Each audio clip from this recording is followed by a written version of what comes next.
Turns out number 8 Texas got just what Central Florida was given to Oklahoma. They survived Houston 31-24. I got to tell you, I wasn't really watching this game to start because I saw Texas was up 21-0. I was like, uh-oh, all right.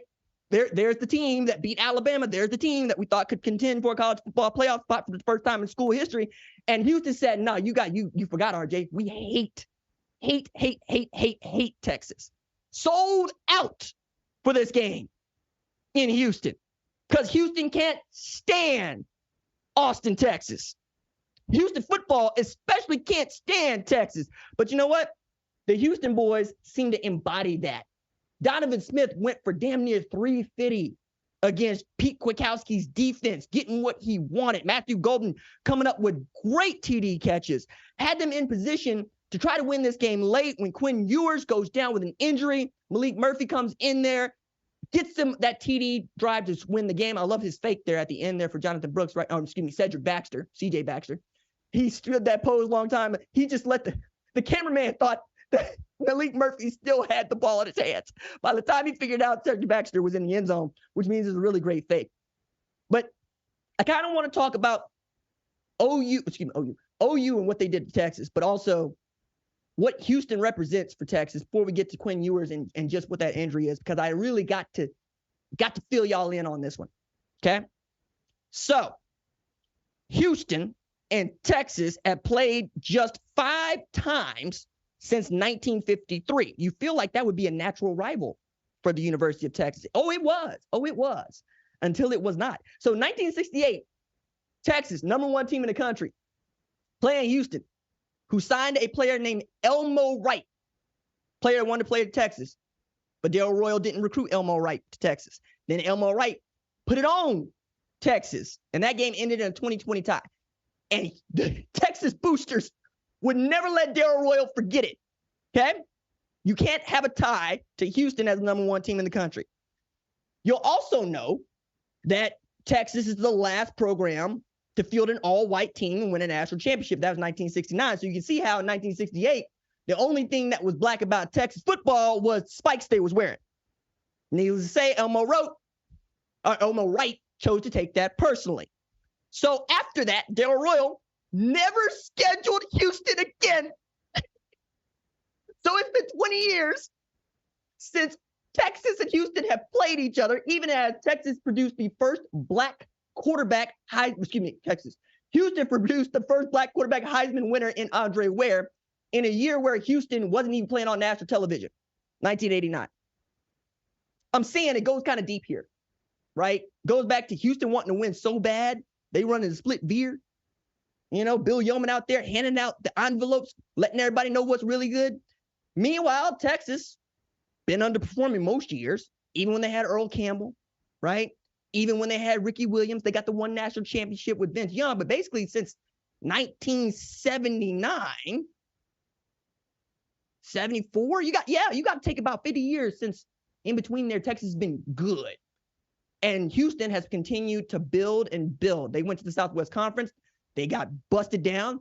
They worked their way back up in the American. Now they're in the Big 12, and they wanted to give Houston the business in the worst way, which gets me back to Quinn Ewers going down late in the 4th quarter.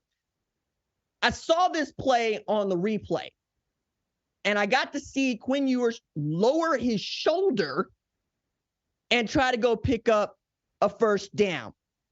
I gotta say, son, you play quarterback. Why aren't you sliding? Why are you trying to square up a defender? Because as a defender, the only thing I want to do is get a clean hit on a quarterback. Because he's going to try to call me for anything else. And you gave this man every opportunity to try to wrap you up and take you out the ball game with a legal hit, and that's exactly what he did. He wrapped you up, you injured your shoulder, and now you got to deal with the Cougar mascot trying to dap you up on the way out. That's where you at. So now you bring Malik Murphy in there, and yeah, you get the win here. But now we got to ask what's going on with Quinn Ewers and his shoulder, for which I'm sure we'll get a little bit of clarity in a little while. But whether or not he's going to be good to go for the rest of the season remains to be seen. That also could bode well for Malik Murphy, who I think has been biding his time, waiting on an opportunity here. Still, Quinn Ewers is scarily efficient.